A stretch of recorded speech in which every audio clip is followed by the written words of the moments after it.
క్రీస్తునందు ప్రియులైన ప్రతి ఒక్కరికి పేరు పేరున శుభాభివందనాలు తెలియజేస్తున్నాను. మరి కళ్ళు మూసుకున్నట్లయితే ప్రార్థన చేసుకుందాం. పరలోకమందున్న మా కన్న తండ్రి, నీ ఘనమైన శ్రేష్టమైన ఉన్నతమైన నామమునకు వందనము తండ్రి. దేవా, తండ్రి అని పిలుచుకునే భాగ్యాన్ని మాకు ప్రసాదించినందుకు నీకే వందనములు తండ్రి.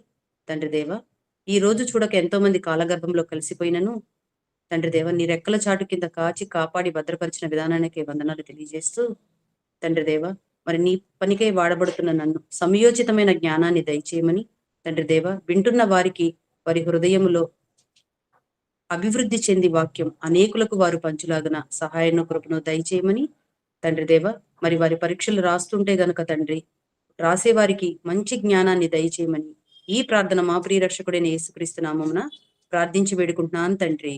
ఆమీన్. ఈ రోజు మనం చర్చించుకునే అంశం, ముందుగా మీకు తెలపబడిన అంశం, క్రైస్తవులు విగ్రహాలకు బలిగా అర్పించిన వాటిని తినవచ్చునా. ఈనాడు భారతదేశంలో విభిన్న మతాల సమ్మేళనంతో భారతదేశంలో మనం నివసిస్తున్నాం. ఈ భారతదేశంలో విభిన్న మతాలు ఉంటే దానిలో ఎక్కువ శాతం 83% హిందువులు సోదరులుండగా 3% క్రైస్తవులు, ఇంకా మిగిలిన 13% వివిధ మతాల వారు ఉన్నారు. అంటే క్రైస్తవులు కలిసి జీవించవలసింది ఎవరితోనూ అంటే హైందవ సోదరులతో కలిసి జీవించాలి. వారు ఎక్కువ శాతంగా ఉన్నారు, మనం మాత్రం 3%గానే భారతదేశంలో ఉన్నాము. మనం వారితో కలిసి జీవించాలి అంటే వారి మనసును నొప్పించకుండా, ఒప్పించకుండా, నిన్ను వలె నీ పొరుగు వారిని ప్రేమించమన్న దేవుని ఆజ్ఞను నెరవేర్చేవారుగా మనం ఉండాలి. మరి ఈనాడు క్రైస్తవులు ఎలా ఉంటున్నారు? అసలు ఈ ప్రశ్న రావడానికి గల కారణం ఏంటి? క్రైస్తవులు విగ్రహాలకు బలిగా అర్పించిన వాటిని తినవచ్చునా? ఈ ప్రశ్న వచ్చిందంటేనే అర్థం ఏంటి అంటే, ఈనాడు క్రైస్తవులు మెసులుకునే విధానాన్ని బట్టి హైందవ సోదరులను మనము ఇబ్బంది పెడుతున్నాము. దేవుడు మనకు ఇచ్చిన ఆజ్ఞ ప్రతి ఒక్కరిని ప్రేమించాలి అని. ప్రతి ఒక్కరిని ప్రేమించాలి. ప్రేమిస్తేనే కదా మనం చెప్పేది ఏంటో వారికి అర్థమవుతుంది. మనం ఏమి చెప్తున్నాము, దేవుడి గురించి ఏ సంగతులైతే వారికి వినిపించాలనుకుంటున్నామో ఆ ప్రేమను మనం కనపరిచినప్పుడే దేవుని గురించిన సంగతులు వారు వినగలరు. కానీ ఈనాడు క్రైస్తవ సంఘాలు 3000 శాఖలుగా విడిపోయినాయి. ఈనాడు క్రైస్తవ సంఘాలలో క్రైస్తవ బోధకులు ప్రచారం చేసే విషయం ఏమిటి అంటే, విగ్రహాలకు బలిగా అర్పించిన వాటిని తినకూడదు. విగ్రహాలకు బలిగా అర్పించిన వాటిని తినకూడదు.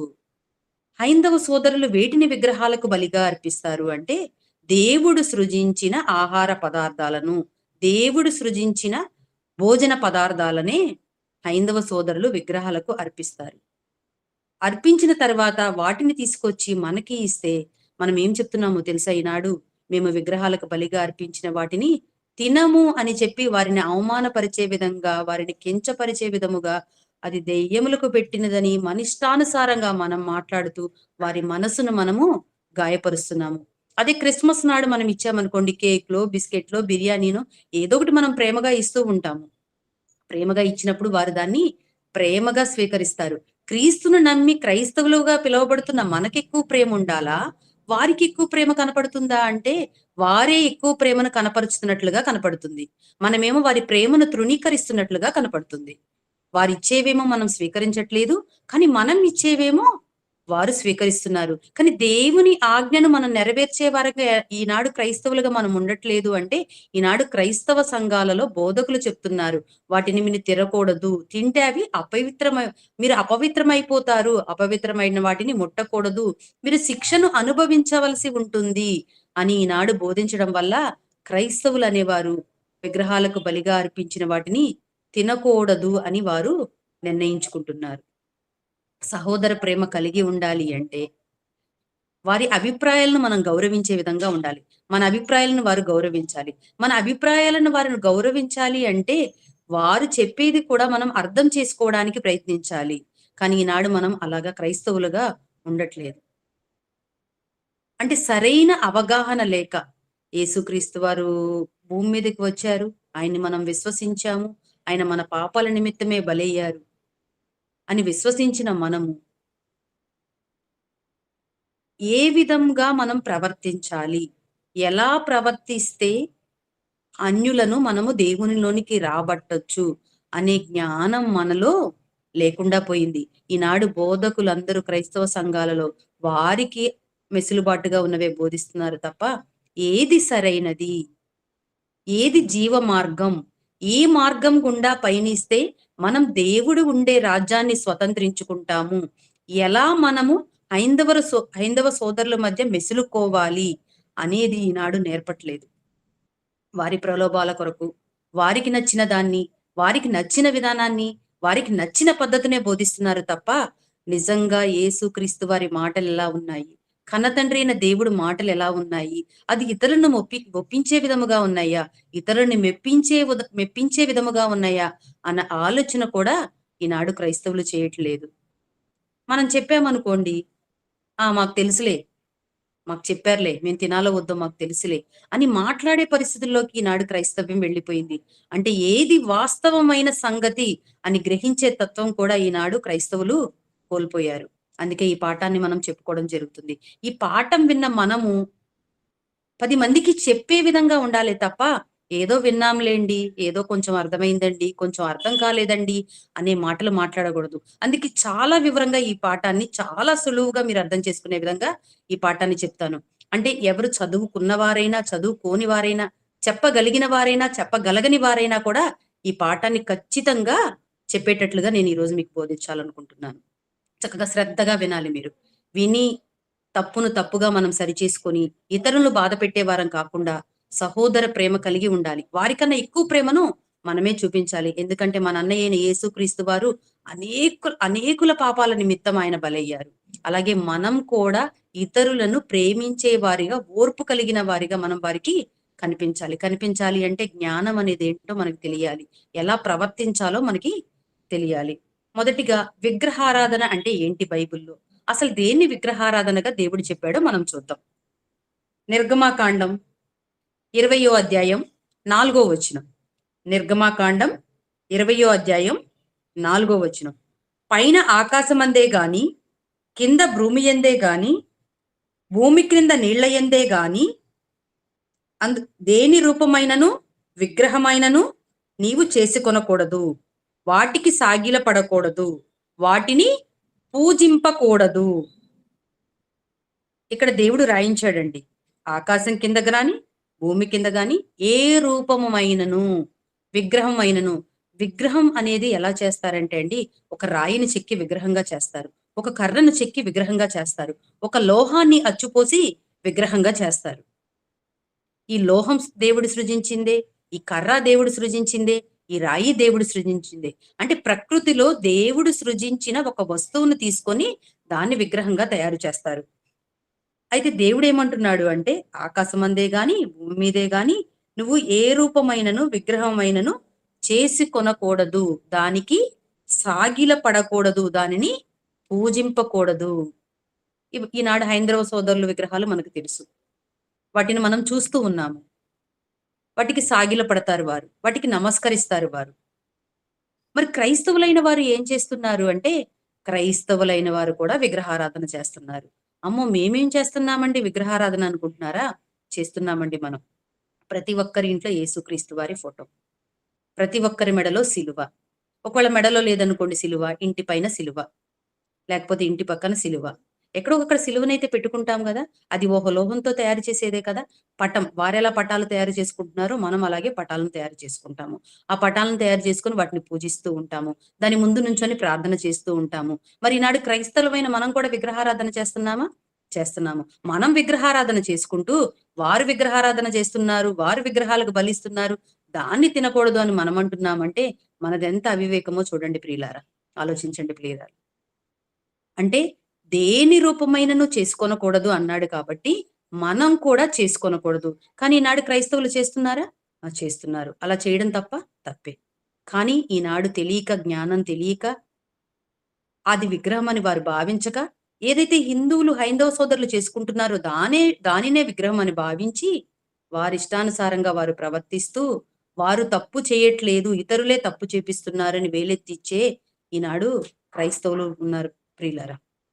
అంటే విగ్రహం చేసుకొనకూడదు. మనం కూడా చేసుకొనకూడదు. సిలువని చేసుకోకొనకూడదు. యేసుక్రీస్తు వారి ఫోటోను కూడా మనం చిత్రీకరించి ఇది ఇలా ఉంటుంది అని మనం నిర్ణయించుకోకూడదు. ఇంకొక వచనాన్ని చూద్దాం, విగ్రహారాధనకి దేవుడు చెప్పిన మాటని. కొలస్సీలు రాసిన పత్రిక 3వ అధ్యాయం 5వ వచనం. కొలస్సీలు రాసిన పత్రిక 3వ అధ్యాయం 5వ వచనం.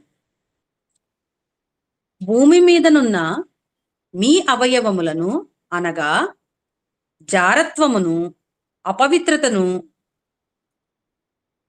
కామరతను, కామకత్వమును, దురాశను, దురాశను, విగ్రహారాధనైనను ధనాపేక్షను చంపివేయుడి. వాటి విగ్రహారాధన వలన అయిన ధనాపేక్షను చంపివేయుడి. విగ్రహారాధన అయిన ధనాపేక్ష. ధనాపేక్ష అంటే ధనం మీద కోరిక, ధనం మీద ఆశ. విగ్రహారాధన అయిన ధనాపేక్షను అంటే దేవుడు ధనం మీద ఉన్న ఆ కోరికను, ధనం మీద ఉన్న ఆశను దేనితో పోల్చాడు? విగ్రహమును పూజిస్తే ఎలాగో అలాగా దేవుడు పోల్చడం జరిగింది. ఈనాడు చాలా మంది క్రైస్తవుల్ని చూస్తూ ఉంటాం, హైందవ సోదరుల్ని చూస్తూ ఉంటాం.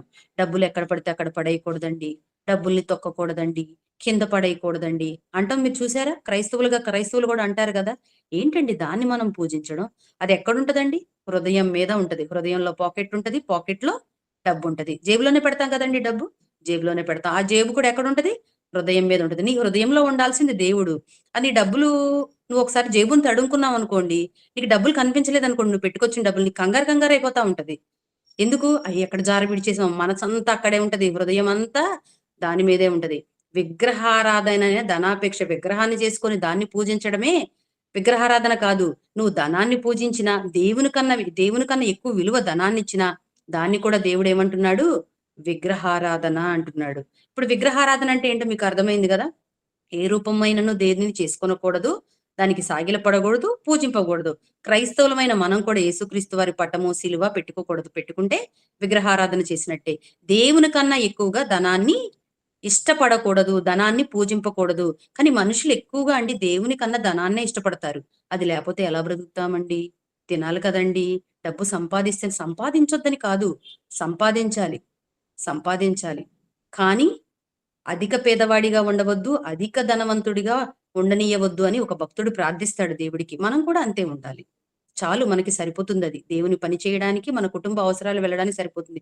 అంతేకాని దాని మీద అభిలాషతో, దాని మీద కోరికతో దేవుణ్ణి విడిచిపెట్టే వారంగా మనం ఉండకూడదు.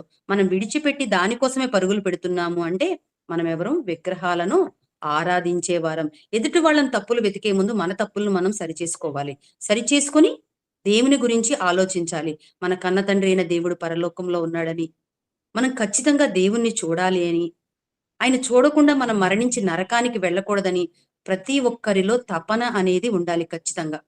అలా తపన ఉంటేనే మనం తండ్రి అయిన దేవుని దగ్గరికి చేరగలం ప్రియులారా.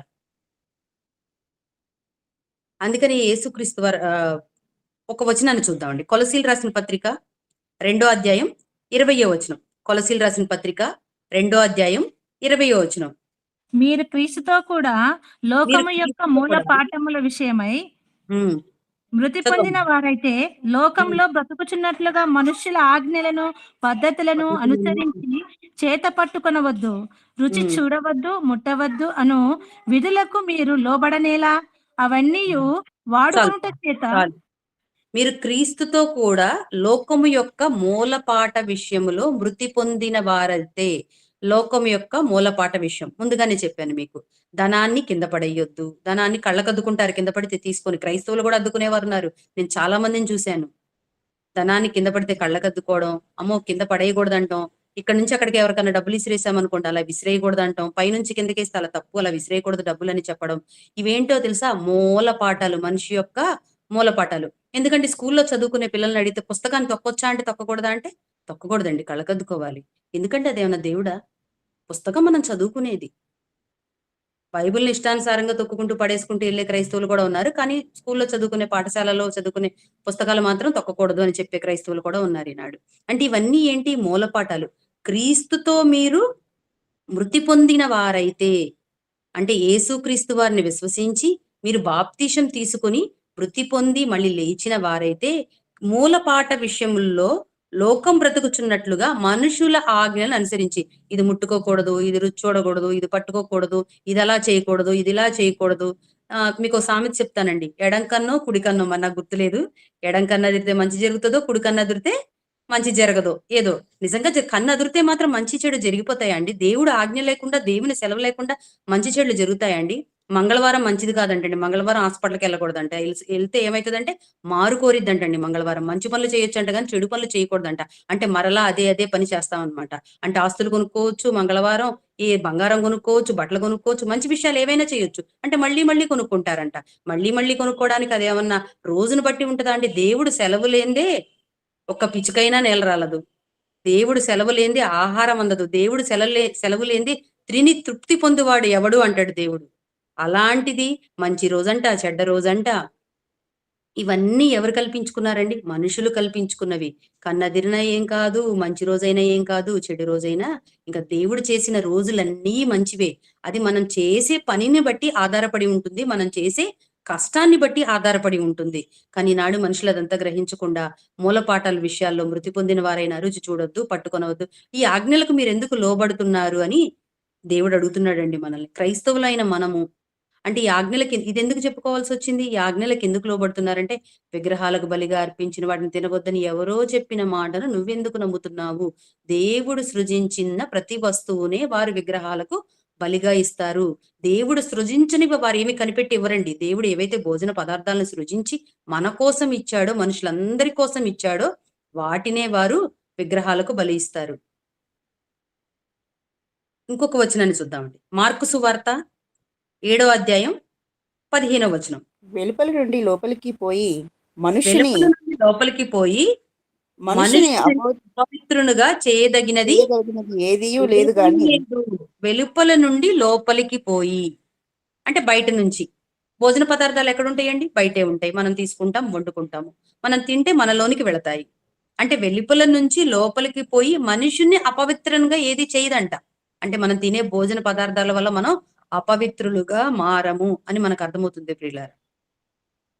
విగ్రహాలకు బలిగా అర్పించిన వాటిని అంటే ఏంటో దేవుడు రాయించాడు. విగ్రహం అని దేనిది అంటామో దేవుడు రాయించారు. తర్వాత క్రీస్తులో మీరు మృతి పొందిన తర్వాత మనుషులు చెప్పే మూల పాఠాల వైపు మీరు తిరగవద్దు అని దేవుడు రాయించారు. ఇంకా వెలుపల నుండి ఇది మనకు క్లియర్ గా అర్థమైపోతుందండి. వెలుపల నుండి అంటే బయట నుంచి వచ్చేవి ఏవి మనం తినే పదార్థాల్లో ఏది అపవిత్రత ఉండదు. మరి అపవిత్ర ఎక్కడ ఉంటుంది? దాని కంటిన్యూషన్ 23 చూస్తే జారత్వము, దొంగతనము, వ్యభిచారము, లోభము, అసూయ, మత్సరము ఇవన్నీ ఎక్కడి నుంచి వస్తాయండి? మనలో నుంచి వస్తాయి. అంటే మనిషిలో నుంచి ఇవన్నీ వస్తాయి. ఇవే మనల్ని అపవిత్రం చేస్తాయి. మనకు కోపం వస్తదండి. ఎక్కడి నుంచి వస్తది? మనలో నుంచే బయటకొస్తది. ఈ కోపం వల్ల ఏం చేస్తామో కూడా విచక్షణ లేకుండా ఇతరులను గాయపరుస్తూ ఉంటాం. ఇతరులను బాధ పెడుతూ ఉంటాము. మనలో అసూయ వస్తదండి. అసూయ వల్ల కూడా ఇతరులను బాధ పెడతాం. దొంగతనం చేయాలనే కోరిక మనకి ఎలా వస్తుందండి? మన లోపల నుంచే బయటకొస్తుంది. అబద్ధం ఆడతాము. ఇవన్నీ ఎక్కడి నుంచి వస్తాయండి? మనలో నుంచే బయటకొస్తాయి. వీటి వల్ల మనం అపవిత్రం అవుతాం తప్ప భోజన పదార్థాల వల్ల మనము అపవిత్రం కాము. మీకొక మంచి ఉదాహరణ, మంచి వాక్యాన్ని చూపిస్తానండి. అపోస్తుల కార్యములు 10వ అధ్యాయం 10వ వచనం. అతడు మిక్కిలి ఆకలిగొని భోజనం చేయగోరెను. ఇంటివారు సిద్ధము చేయుచుండగా అతడు పరవశుడై ఆకాశము తెరువబడుటయు 4 చెంగుల పట్టి దింపబడిన పెద్ద దుప్పటి వంటి ఒక యుధమైన పాత్ర భూమి మీదకు దిగివచ్చుటయు చూచెను. అందులో భూమి యందుండు సకల విధములైన చతుష్పాద జంతువులను, ప్రాకు పురుగులను, ఆకాశ పక్షులను ఉండెను. అప్పుడు పేతురు, నీవు లేచి చంపుకొని తినమని ఒక శబ్దం అతనికి వినపడెను. అయితే పేతురు, వద్దు ప్రభువా, నిషిద్ధమైనది, అపవిత్రమైనది ఏదైనను నేనెన్నడూ తినలేదని చెప్పగా, దేవుడు పవిత్రము చేసిన వాటిని నీవు నిషిద్ధమైన వాటిగా ఎంచవద్దని మరలా 2వ మారు ఆ శబ్దము అతనికి వినపడెను. పేతురు గారు బాగా ఆకలిగా ఉన్నారు. ఆకలిగా ఉన్నప్పుడు ఒకటి కనిపిస్తుంది ఆయన, చతుష్పాద జంతువులన్నీ ఉంటాయి. జంతువుల్ని చంపి తినమని దేవుడు చెప్తాడు. అమ్మో ఇవి అపవిత్రత్వం, జంతువుల్ని చంపి నేను తినను ప్రభువా అంటే దేవుడు అంటున్న మాట అండి. దేవుడు పవిత్రం చేసిన వాటిని నీవు నిషిద్ధమైన వాటిగా ఎంచవద్దు. అంటే దేవుడు చేసిన ప్రతి వస్తువు దేవుడికి ఎలా కనిపించింది? మంచిదిగా కనిపించింది. అంటే దేవుడు ఏదైతే చేశాడో అది పవిత్రం. ఆ పవిత్రమైన వస్తువులని నీవు మనిషిగా అపవిత్రము అని చెప్పకూడదు అని ఇక్కడ చెప్తున్నాడు. అంటే నిషిద్ధమైనవి కాదు, ఇవి పవిత్రమైనవి, నేను తినమన్నది ఖచ్చితంగా తినాలి అని దేవుడు చెప్తున్నట్లుగా మనకు కనపడుతుంది. ఇంకొక వచనాన్ని చూద్దాం. రోమిలికి రాసిన పత్రిక 14వ అధ్యాయం 2వ వచనం. ఒకడు సమస్తమును తినవచ్చని ఒకడు నమ్ముచున్నాడు, సమస్తమును తినవచ్చు అని నమ్ముచున్నాడు. మరి ఒకడు బలహీనుడై ఉండి ఉండి కూరగాయలనే కూరగాయలనే తింటున్నాడు. తినుచున్నాడు. తినువాడు తినని వానిని తినని వాని తృణీకరింపకూడదు. తృణీకరింపకూడదు, తినని వాడు తినిన వాని తిన్నవానికి తీర్పు తీర్చకూడదు. చూడండండి, ఎవరు ఇప్పుడు కొంతమంది చేపలను చూస్తే అసహించుకుంటారండి. కొంతమందికి చాలా ఇష్టమండి. కొంతమంది కాకరకాయని చూస్తే అసహించుకుంటారండి. కొంతమందికి చాలా ఇష్టమండి. అబ్బో! పులుపు తిననంటారండి కొంతమంది. కొంతమంది నాకు పులుపు అంటే చాలా ఇష్టమండి. "అబ్బే! నువ్వెట్లా తింటున్నావు ఈ పులుపు" అని మనం అసహించుకున్నామనుకోండి, నీకిష్టం లేదని అతనికి కూడా ఇష్టం ఉండదా? "అబ్బే! నువ్విది ఎట్లా తింటున్నావు" అని అసహించుకున్నామనుకోండి, అది తప్పు కదా! తినని వానిని తినని వానిగానే ఉండనియ్యుము, తినేవాడిని తృణీకరించవద్దు. ఎంత చక్కగా రాయబడిందండి దేవుని మాట. ఈ మాటలన్నిటిని బట్టి మనకేమర్థమవుతుందండి? క్రైస్తవులు విగ్రహాలకు బలిగా అర్పించిన వాటిని తినవచ్చు అని మనకు అర్థమైపోతుంది. ఎందుకంటే వెలుపల నుంచి వచ్చేది ఏది అపవిత్రం కాదు. దేవుడు పవిత్రమైన వాటిని అని ఎంచిన వాటిని నువ్వు అపవిత్రంగా ఎంచవద్దు. నీలో ఉండే జారత్వం, అసూయ వీటి వల్లే నువ్వు అపవిత్రమవుతావు తప్ప భోజన పదార్థాలను తినుట వల్ల అపవిత్రమవ్వవు. సహోదర ప్రేమ కలిగి ఉండాలి. వారికన్నా మనం ప్రేమను ఎక్కువగా కనపరచాలి అంటే, వారు పెట్టింది మనం ఖచ్చితంగా తినాలండి. నేను తినను అని వారిని తృణీకరిస్తే, మనం చెప్పే మాటనైనా వారు వినరు. మనం ఇచ్చేదాన్నైనా వారు స్వీకరించరు. వారి మధ్య, మన మధ్య భేదాలు వస్తున్నాయంటే, ఎక్కువగా క్రైస్తవులుగా మనమే తెచ్చిన బోధమండి. ఈనాడు బోధకుల మాట విని క్రైస్తవుల సంఘాలలో ఈ బా ఈ బోధనా విధానంలో తినకూడదని వారు గట్టిగా నమ్మి, ఇతరులను బాధపరిచి, ఎంతో మంది చుట్టాలను కోల్పోయిన వాళ్ళు, చెప్పొచ్చావులే మాకు మేము వింటామా నీ బోధను అని తృణీకరించిన వారు అనేక మంది హైందవ సోదరులు ఉన్నారు ఈనాడు ప్రియులారా. వీటినన్నిటిని బట్టి చూస్తే మనకు తినవచ్చు అని అర్థమైపోతుంది. అపోస్తల కార్యంలో పేతురు గారి మాటల సందర్భాల్లోనే మనకు అర్థమైపోయింది. రోమీయులు రాసిన పత్రికలో కూడా మనకు అర్థమైపోయింది తినవచ్చు అని. కానీ ఇక్కడ ఒక చిన్న సమస్య ఉన్నట్లుగా మనకు పౌలు గారు రాస్తున్నారు. చూద్దామండి అది. కొరింథీయులు రాసిన పత్రిక 8వ అధ్యాయం. మొదటి కొరింథీ 8వ అధ్యాయం. ఇక్కడ నుంచి జాగ్రత్తగా మనం చూడాలి ప్రియులారా. మొదటి వచనం. విగ్రహములకు బలిగా అర్పించిన వాటి విషయము మనమందరము జ్ఞానము గలవారని ఎరుగుదుము. జ్ఞానము ఉప్పొంగజేయును గాని ప్రేమ క్షేమాభివృద్ధి కలుగజేయును. మనమందరం ఎవరమంట? జ్ఞానము కలవారం. అంటే ఏది తినొచ్చో ఏది తినకూడదో మనకి తెలుసు. జ్ఞానం కలవారం. జ్ఞానం ఏం చేస్తుంది? ఉప్పొంగజేస్తుంది. కానీ ప్రేమ క్షేమం అభివృద్ధి కలుగజేయును. అంటే మనం హైందవులు సోదరుల పట్ల ప్రేమ చూపించామనుకోండి, అదేమవుతుందో తెలుసా? వారికి క్షేమం. మనిషికి క్షేమం అంటూ ఏదైనా ఉన్నది అంటే, దేవుని తెలుసుకొని దేవుని కోసం భూమి మీద పనిచేసి మరణించిన తర్వాత దేవుడుండే రాజ్యానికి చేరడమే క్షేమం. చాలా మంది మనుషులకి ఇది అర్థం కాదండి. ఏదో ఆస్తులు సంపాదించడమో, పొలాలు సంపాదించడమో, పిల్లల్ని సంపాదించడమో, గొప్పవారిగా భూమి మీద బ్రతకడము, అధికారాన్ని సంపాదించడము క్షేమం అనుకుంటారు. అవి క్షేమం కాదు ప్రియులారా. ఏది క్షేమము అంటే దేవుని మార్గములో పయనించడమే క్షేమం. క్షేమం అభివృద్ధి. నువ్వు దినదినము దేవునిలో అభివృద్ధి అవుతావు. ఇతరులను కూడా అభివృద్ధి చేయగలిగిన సమర్థత నీలో వస్తుంది. అందుకని ప్రేమ కనపరచాలి అని రాయించడం జరిగిందండి. జ్ఞానం ఉప్పొంగజేయును, క్షేమాభివృద్ధి కలుగజేయును. మనం 10వ వచనం చూద్దాం ఇప్పుడు. ఏలయనగా జ్ఞానము గల నీవు. జ్ఞానం ఏం చేస్తుంది? ఉప్పొంగు చేస్తుంది. మనకు జ్ఞానం ఉంది. తినొచ్చో తినకూడదు అన్న జ్ఞానం ఉంది. జ్ఞానము గల నీవు విగ్రహములు యందు భోజన భక్తిని కూర్చుండగా ఒకడు చూచిన ఎడల, నువ్వు కూర్చున్నావు తినాలని, నీ జ్ఞానం ఉంది, నువ్వు కూర్చున్నావు, ఒకడు చూచిన ఎడల బలహీనమైన మనక్షాస్త్రి గల అతడు విగ్రహములకు బలిగా ఇయ్యబడిన పదార్థములను తినుటకు ధైర్యము తెచ్చుకొనును గదా. విగ్రహములకు బలిగా ఇయ్యబడిన పదార్థములను తినుటకు ధైర్యము తెచ్చుకొనును గదా. ధైర్యం ఎప్పుడు తెచ్చుకుంటామండి? మనకి ఏదన్నా భయం వేస్తే ఏం కాదులే అని ధైర్యం చెప్తూ ఉంటారు. అంటే మనకి ఏదన్నా విషయం గురించి భయం వేసినప్పుడు ధైర్యంగా ఉండు, ఏం కాదు అని చెప్తారు. మనం ఏదైనా తినడానికి భయపడ్డాం అనుకో, అబ్బో ఇది ఎలా ఉంటుందో, ఎలా చేశారు అని అనుకో, ఏం కాదు తిను, నేను నీకున్నాను, నేను చెప్తున్నానుగా, బాగుంది తిను అని చెప్తాము. ధైర్యం తెచ్చుకోవాలి. అంటే వారు దానికి అభ్యంతర పడుతున్నప్పుడు మనం ధైర్యం చెప్తాం. ఇక్కడ పౌలు గారు అంటున్నారు ఏమని? బలహీనమైన మనస్సాక్షి గల అతడు విగ్రహములకు బలిగా అర్పించబడిన పదార్థం తినుటకు ధైర్యం తెచ్చుకొనును కదా. ధైర్యం తెచ్చుకొని తినాలంటండి అతడు. ఇదేంటండి తినమన్నారు చక్కగా ఉంది, ఇప్పుడేంటి ధైర్యం తెచ్చుకోవాలంటున్నారు తినడానికి అంటే? మళ్ళీ 8వ అధ్యాయానికి వచ్చేద్దామండి, 3వ వచనం నుంచి. ఒకడు దేవుని ప్రేమించిన ఎడల అతడు దేవుని ఎరుకైన వాడే. కాబట్టి విగ్రహములకు బలిగా అర్పించిన వాటిని తినుట విషయం లోకమందు విగ్రహము వట్టిదనియు ఒక్కడే దేవుడు తప్ప వేరొక దేవుడు లేడనియు ఎరుగుదుము. మనందరం విశ్వసించామా అండి? మన దేవుడు ఒక్కడే, మన తండ్రి అయిన దేవుడు, యేసుక్రీస్తు వారైన మన అన్నయ్య, పరిశుద్ధాత్మ దేవుడు. విగ్రహం ఏంటిది? ఒట్టిది. దానిలో ఏమైనా మహిమ ఉందండి? దానిలో ఏమైనా శక్తి ఉందండి? అది మనుషుల చేతులతో చెక్కబడినది. మనం కూడా చెక్కగలం కదండి. ఏదైనా విగ్రహాన్ని చెక్కగలం, ఏదైనా రూపాన్ని చెక్కగలం. మనం ఇప్పుడు 2 కర్రలు తీసుకొని ఒకటి అడ్డంగా, ఒకటి నిలువుగా పెట్టి సిలువని ఎవరైనా చిన్న పిల్లోడు ఇచ్చిన చీపురు పుల్లలతో అయినా చేస్తాడు కదండి. అంటే మనుషులు చేసేవి ఒట్టివి, మనుషుల చేతులతో చేసేవి. విగ్రహం ఒట్టిదనియు. నువ్వేమైనా విగ్రహంలో ఏదైనా ఉందని నమ్ముతున్నావా?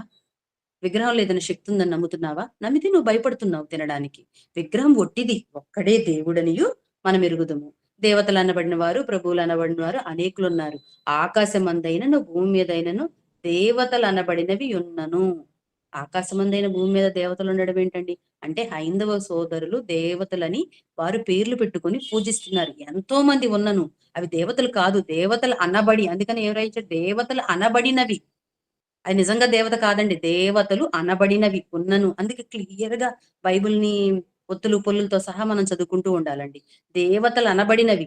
అనబడ్డాయి అంతే. అవి నిజంగా దేవతలు కావు. ఉన్నను మనకెవరున్నారు? ఒక్కడే దేవుడున్నాడు.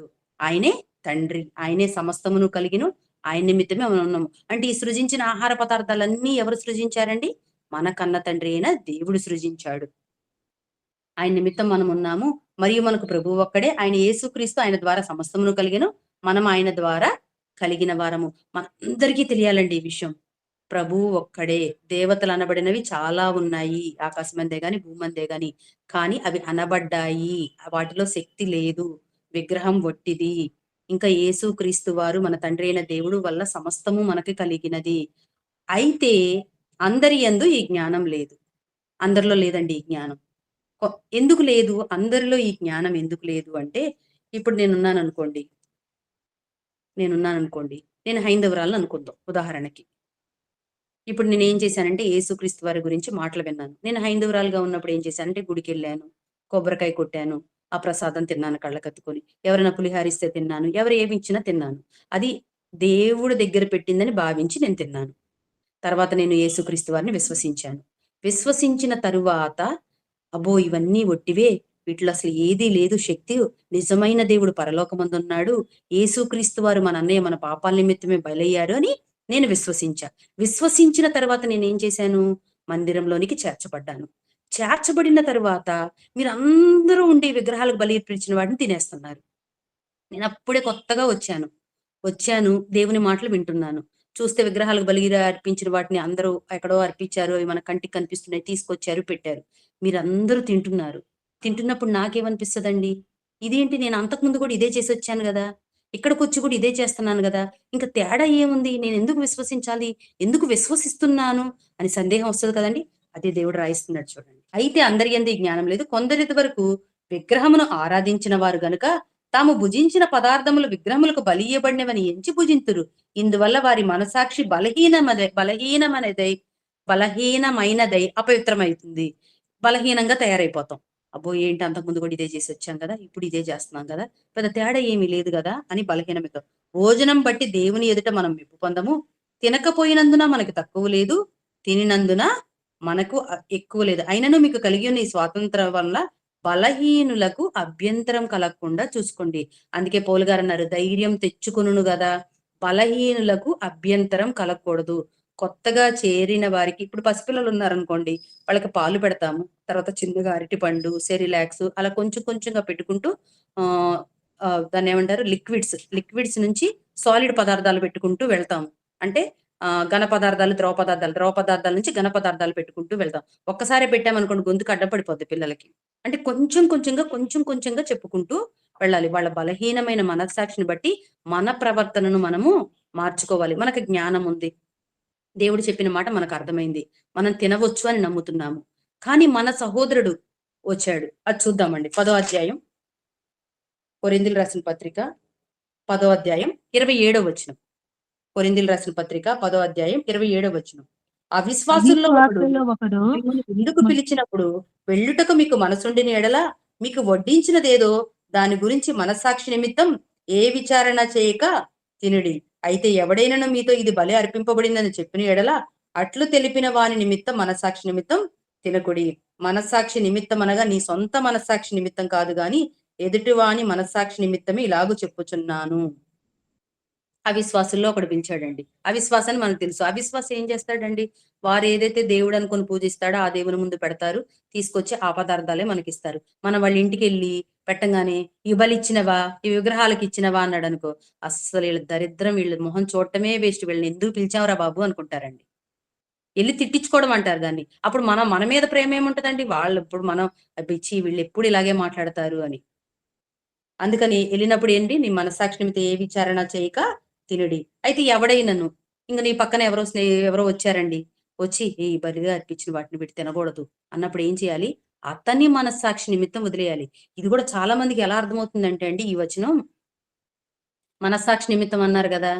అందుకే నా మనస్సాక్షి నిమిత్తం నేను తినను. నేను తినకూడదని ఫిక్స్ అయ్యాను. మాకు బోధకులు చెప్పారు. నేను తిననిక. నేను ఫిక్స్ అయ్యాను. నేను ఎక్కడైనా ఇలాగే మాట్లాడతా ఇక. మనస్సాక్షి నిమిత్తం అన్నారు గదా! నా మనస్సాక్షి చెప్తుంది నాకు తినొద్దని. నీ మనస్సాక్షి నిమిత్తం అనలా. ఎదుటివాని మనస్సాక్షి నిమిత్తం. అంటే నువ్వు యేసుక్రీస్తు వారిని విశ్వసించి ఆయన చెప్పిన మాటను అంగీకరించలేదని అర్థం. అంటే ఎంత పాఠం వింటున్నా కూడా ఇంకా మనం మన పద్ధతిని మార్చుకోవట్లేదు. సరైన మార్గంలో మనం పయనించట్లేదు అంటే ఏంటి అంటే మనకు అర్థమయ్యే రీతిలోనే మనం అర్థం చేసుకుంటాం తప్ప అసలు ఈ దేవుడు ఏం రాయించాడో అర్థం చేసుకోవడానికి మనం ప్రయత్నించాం. ఖచ్చితంగా దేవుని తలంపుల్లోకి వెళ్లి మనం ఆలోచించాలి ప్రియులారా. దేవుడు రాసిన ప్రతి మాటని మనం ఆలోచించాలి. మనస్సాక్షి నిమిత్తం తినకుడి. మనస్సాక్షి నిమిత్తం అనగా నీ సొంత మనస్సాక్షి నిమిత్తం కాదు. ఎదుటి వాని మనస్సాక్షి నిమిత్తం ఇలాగ చెప్తున్నాను. వాడు బలహీనముగా అయిపోకూడదు. వాడు బలహీనంగా అయిపోయాడు అనుకోండి. ఒక మాట చూద్దామండి. రోమిలికి రాసిన పత్రిక 14 అధ్యాయం 15 వచనం చూద్దాం. రోమిలికి రాసిన పత్రిక 14 అధ్యాయం 15 వచనం. నీ సహోదరుడు నీ భోజనం మూలంగా దుఃఖించిన ఎడల నీవికను ప్రేమ కలిగి నడుచుకున్న వాడవు కావు. ఎవని కొరకు క్రీస్తు చనిపోయినో వానిని నీ భోజనం చేత పాడు చేయకుము.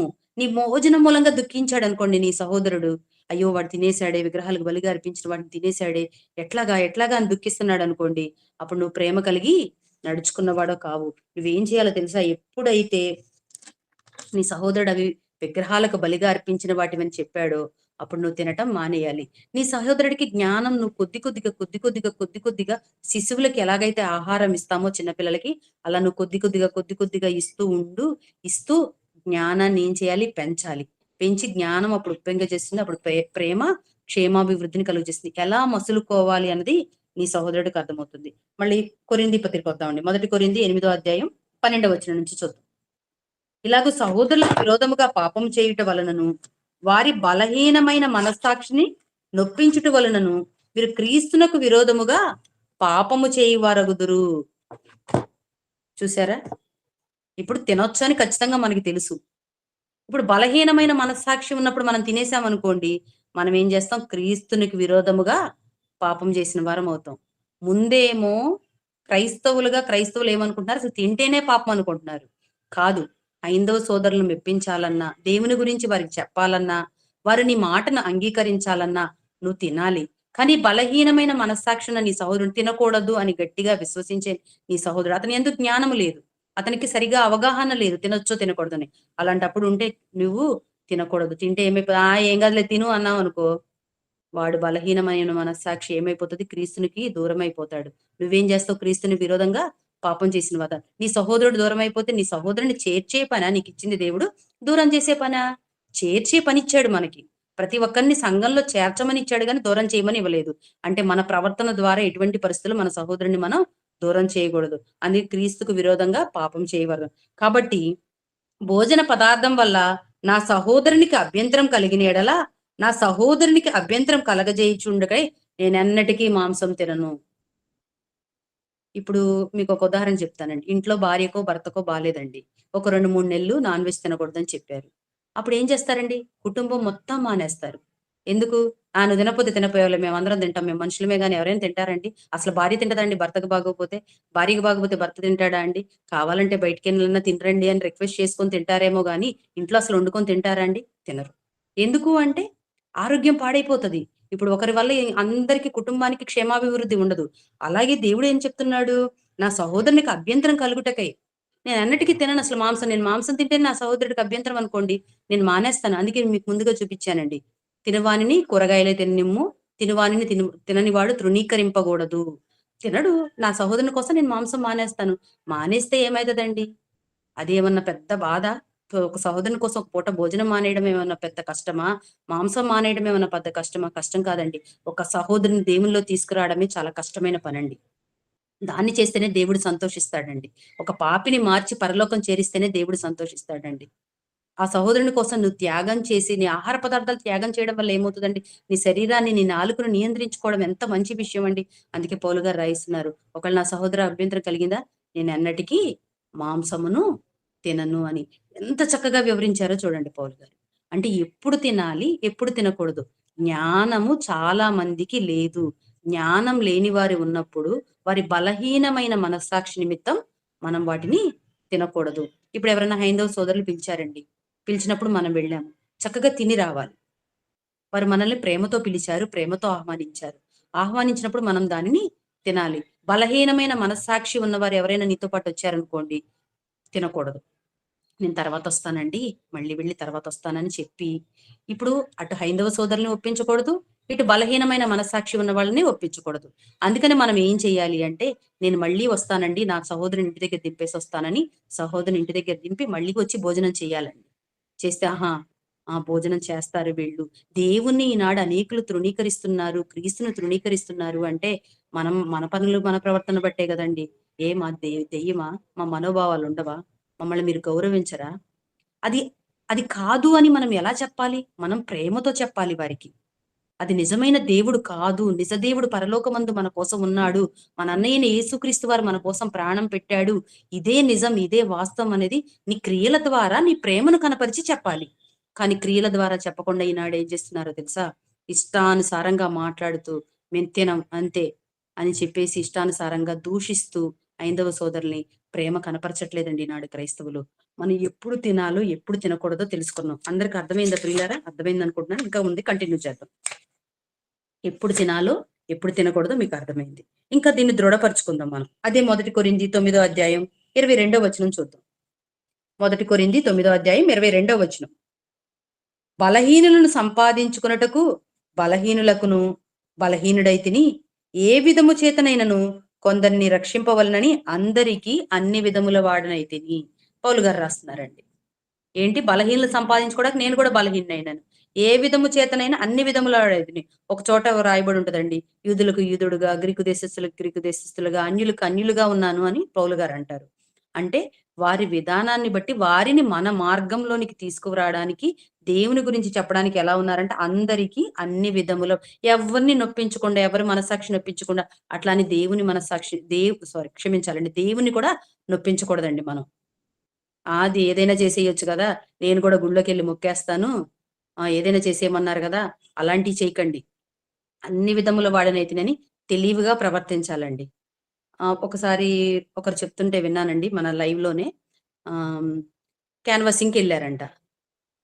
పాంప్లెట్ ఇచ్చినప్పుడు మాదిస్తాను తీసుకుంటారా అన్నారంట హైందవులు.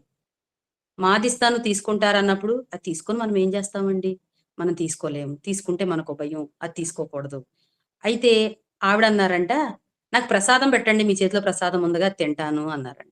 చూసారా జ్ఞానం ఎంత చక్కగా దేవుని జ్ఞానం నేర్చుకోవడం వల్ల ఎంత చక్కగా పనిచేసిందో. ప్రసాదం పెడితే తింటే ఆహా! వాళ్ళు గొప్పగా దేవుని కొనియాడారంట. "అబ్బో! మీరు బావున్నారే! మీ దేవుడు ఇలా చెప్పాడా? క్రైస్తవులు ఇలా అనట్లేదే అందరూ. ఇదేనండి బైబిల్‌లో వ్రాయబడిందని" చెప్పారంట. చూడండి వాక్యం గూడా ఎంత చక్కగా చెప్పారో వాళ్ళకి. ఇదేనండి దేవుడు చెప్పింది. తినమనే దేవుడు చెప్పాడండి అని చెప్పంగానే వాళ్ళు చాలా సంతోషించారంట.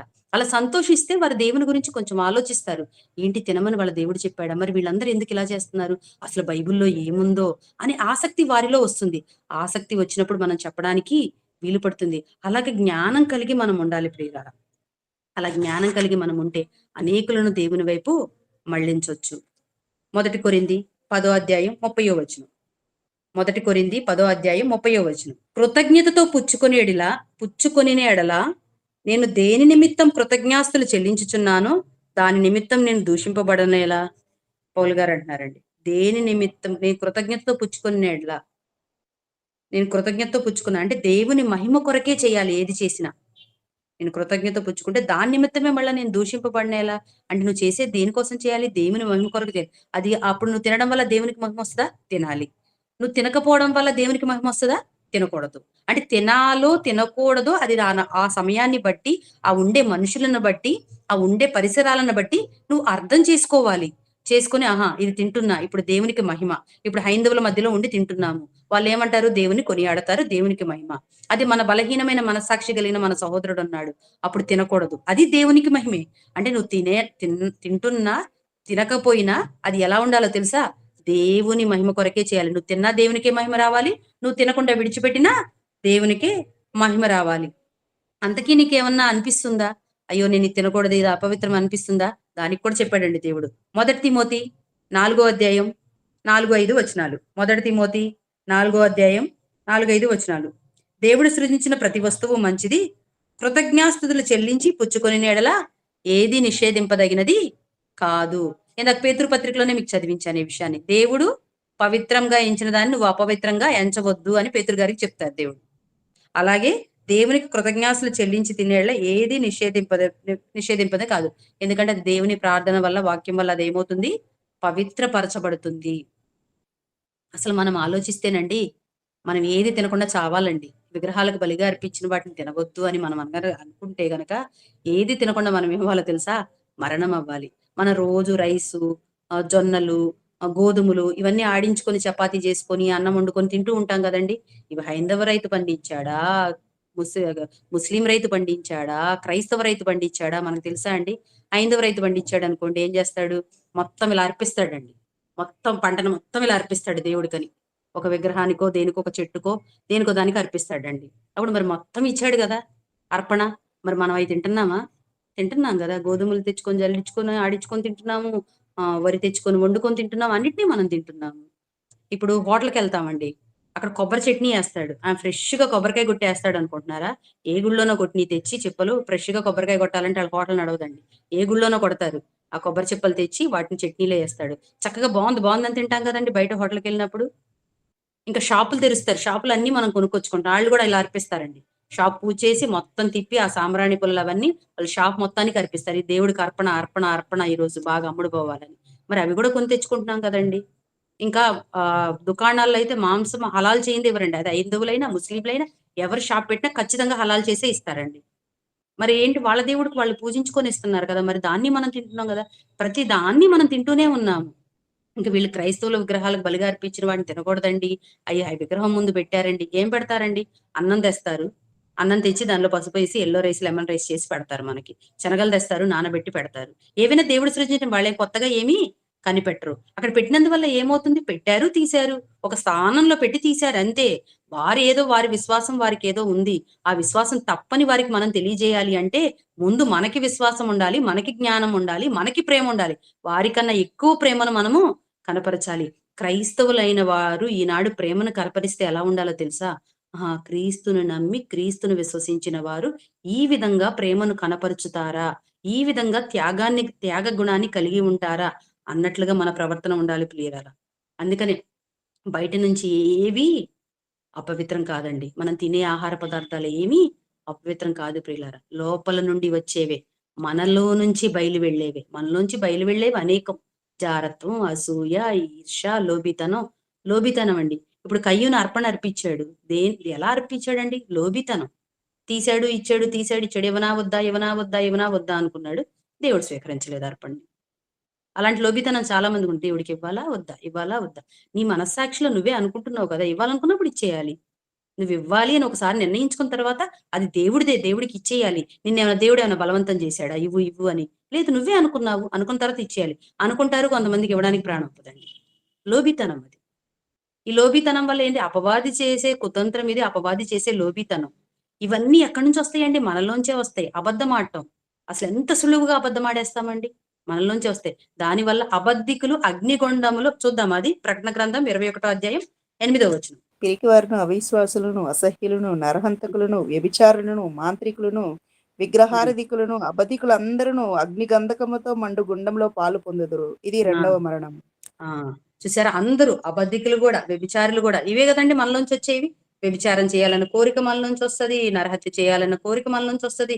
అసహించుకోవాలన్న కోరిక మనలోంచొస్తది. పిరికితనం మనలోంచొస్తది. లోభితనం మనలోంచే వస్తది. విగ్రహారాధన మనలోంచే వస్తది. అబద్ధమాటం మనలోంచే వస్తది. ఇవన్నీ మనిషి లోపల నుంచి బయటకొచ్చేవి. వీటి వల్ల అపవిత్రం అవుతాం తప్ప వెలుపట్లో ఉన్న పదార్థాలు తినడం వల్ల అపవిత్రం కాము ప్రియులారా. అంటే విగ్రహాలకు బలిగా అర్పించిన వాటిని నిరభ్యంతరముగా తినవచ్చు. కానీ బలహీనమైన మనస్సాక్షి కలిగిన నీ సహోదరుడు, నీ మనసు బలహీనం కాదు, నీ మనస్సాక్షి బలహీనం కాదు. ఇంత పాట విన్న తర్వాత కూడా నా మనస్సాక్షి బలహీనమండి, నేను తిననండి అంటే నీకేం అర్థం కాలేదని అర్థం. నీ మనస్సాక్షి నిమిత్తం కాదు, నీ సహోదరుని మనస్సాక్షి నిమిత్తం. అప్పుడు సహోదరుడు కొత్తగా వచ్చినవాడు గనక ఆ జ్ఞానం నేర్చుకునేంత వరకు, ఆ జ్ఞానం తెలిసేంత వరకు నువ్వు నీ సహోదరుడి పట్ల జాగ్రత్తగా ఉండాలి. జాగ్రత్తగా ఉండకపోతే నువ్వు యేసుక్రీస్తు వారికి పాపం చేసినట్టు, యేసుక్రీస్తు వారికి విరోధైనట్టు ప్రియులారా. ప్రియులారా, ఈ పాఠం విన్న మీరు ఎగ్జామ్ రాసేవాళ్ళైతే చక్కగా రాయండి. మొదటగా విగ్రహం గురించి నిర్వచనం ఏం చెప్పారు దేవుడు అని. విగ్రహం ఆకాశమందైనను భూమి అందైనను విగ్రహం చేసుకొనకూడదు, దానికి సాగిలపడకూడదు, పూజింపకూడదని. విగ్రహారాధనైన ధనాపేక్షను చేయకుడి అని ఆ 2 రిఫరెన్సులు రాసి, ఆ తర్వాత మూలపాఠముల తట్టు క్రైస్తవులు తిరగకూడదు, క్రీస్తులోనికి ఒకసారి వచ్చి మృతి పొందిన వారు మూలపాఠముల తట్టు తిరగకూడదని ఆ మాటను రాసి, తర్వాత వెలుపల నుంచి లోపలికి వచ్చేవే మనిషిని అపవిత్రంగా చేయగలవు గాని మనం తినేవేమి అపవిత్రం కాదని రాసి, ఆ తర్వాత కొరింథీ పత్రికలో ఉన్న 8వ అధ్యాయంలో ఉన్నది, 10వ అధ్యాయంలో ఉన్న విషయము, తర్వాత రోమీయుల పత్రికలో ఉన్న విషయము మీరు రాసినట్లయితే పాఠం చక్కగా సంపూర్తవుతుంది. మీకు కూడా అర్థమైంది అనుకుంటున్నాను.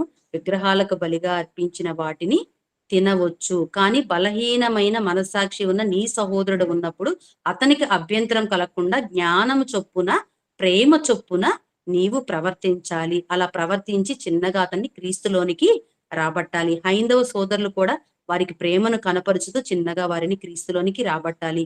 క్రీస్తు యొక్క మహిమను, దేవుని యొక్క ప్రభావాన్ని నీ క్రియల ద్వారా, నీ పనుల ద్వారా, నువ్వు చూపే ప్రేమ ద్వారా, నువ్వు చూపే జ్ఞానము ద్వారా వారు క్రీస్తులోనికి రాబట్టడానికి నువ్వు సాయశక్తులా ప్రయత్నించాలి.